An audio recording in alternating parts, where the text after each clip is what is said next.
नमस्कार. विचारांच्या रणमैदानामध्ये पुन्हा एकदा तुम्हा सर्वांचं सहर्ष स्वागत. माझं नाव सिद्धार्थ. मित्रांनो, आज आपण माता अहिल्यादेवी होळकरांची जयंती साजरी करतोय. सर्वप्रथम सर्व भारतीयांना माता अहिल्यादेवी होळकर जयंतीच्या सर्वांना खूप खूप शुभेच्छा. मित्रांनो, जगामध्ये इंग्रजी लेखक असं म्हणतो की या जगामध्ये ज्या वेळेला महान स्त्रियांचा इतिहास लिहिला जाईल त्यावेळेला सगळ्यात पहिलं नाव आणि अग्रस्थानी नाव कोणाचं असेल तर ते नाव असेल माता अहिल्यादेवी होळकरांचं. हे मी म्हणत नाही, हे म्हणतात इंग्रजी लेखक लॉरेन्स.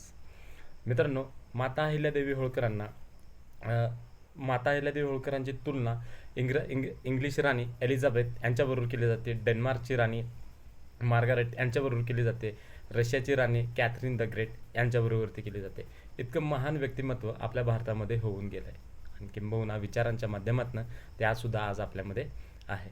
मित्रांनो, माता अहिल्यादेवी होळकरांची कर्मभूमी जरी इंदोर जरी असेल तर त्यांची जन्मभूमी जरी बघितली तर या महाराष्ट्राची त्यांची जन्मभूमी आहे. त्यांचा जन्म अहमदनगरमधील चौंडी या गावी झाला.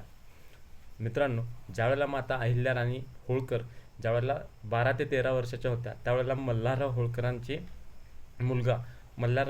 मुलगा खंडेराय यांच्याशी त्यांचा विवाह झाला.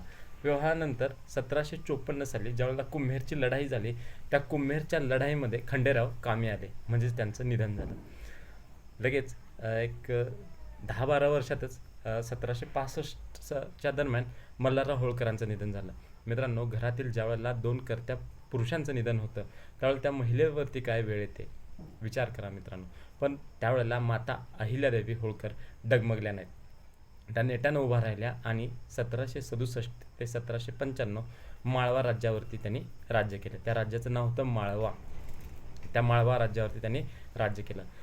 हे राज्य त्यांनी असं केलं की त्या काळामध्ये जर बघितलं की बरेच राजे जे होते एकमेकांबरोबर ते भांडायचे.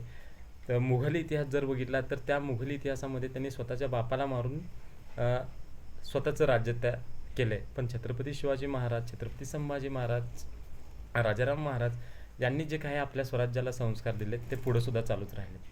मित्रांनो, माता अहिल्यादेवी होळकरांनी 1795 राज्य केलं.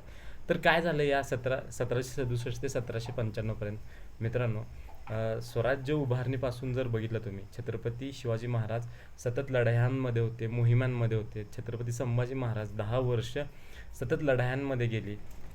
त्याच्यानंतर जर राजाराम महाराज गादीवरती आले, राजाराम महाराजांचा स्वराज्यापासून ते जिंजीपर्यंतचा प्रवास हा धकाधकीचा प्रवास होता. त्याच्यानंतर बाजीराव पेशवे प्रथम यांनी सुद्धा मोठा पराक्रम केला, मुघलांना हुसकावून लावलं होतं, अगदी दिल्लीपर्यंत त्यांनी धडक दिली होती. पण या काळामध्ये जर आणि 1761 साली पानिपतचं युद्धसुद्धा झालं होतं. त्या युद्धामध्ये आपली हानीसुद्धा झाली होती. भले निर्णायक युद्ध झालं नव्हतं पण मराठ्यांची हानी त्यावेळेला खूप झाली होती. मित्रांनो, अशा या कालखंडामध्ये बरीच मंदिरं जी झाली होती ती उद्ध्वस्त झाली होती आणि त्या मंदिरांचा जीर्णोद्धार करणं आवश्यक होतं. तर माता अहिल्यादेवी होळकरांनी त्या बऱ्याच मंदिरांचा जो आहे तो उद्धार केलेला आहे, जीर्णोद्धार केलेला आहे. त्याच्यामध्येच एक उदाहरण सांगता येतं की गझनीच्या मोहम्मदानं 17 वेळा या भारतावर स्वारी केली होती. 17 वेळा त्या मंदिराचा जीर्णोद्धार माता अहिल्यादेवी होळकरांनी केला आहे. त्या सोरटी सोमनाथ मंदिराच्या शेजारीच शंकराचं देऊळ उभा केलं आहे. त्या देवळाला आजसुद्धा माणसं जातात आणि दर्शन घेतात.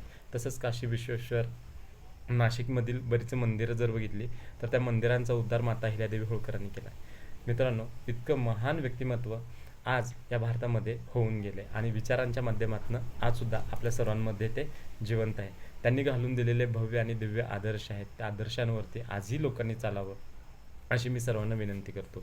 मित्रांनो, आज अहिल्यादेवी होळकरांची जी जयंती आहे ती व्याख्यानांच्याद्वारे आणि त्यांनी जे आदर्श घालून दिले त्या आदर्शाचा जास्तीत जास्त प्रसार व्हावा असं मला वाटतं. मित्रांनो, पुन्हा एकदा माता अहिल्यादेवी होळकर जयंतीच्या सर्वांना खूप खूप शुभेच्छा. विचारांच्या रणमैदानात आपण पुन्हा एकदा भेटणार आहोत. जय भवानी, जय शिवाजी. अहिल्यादेवी होळकरांचा विजय असो. एळकोट एळकोट, जय मल्हार.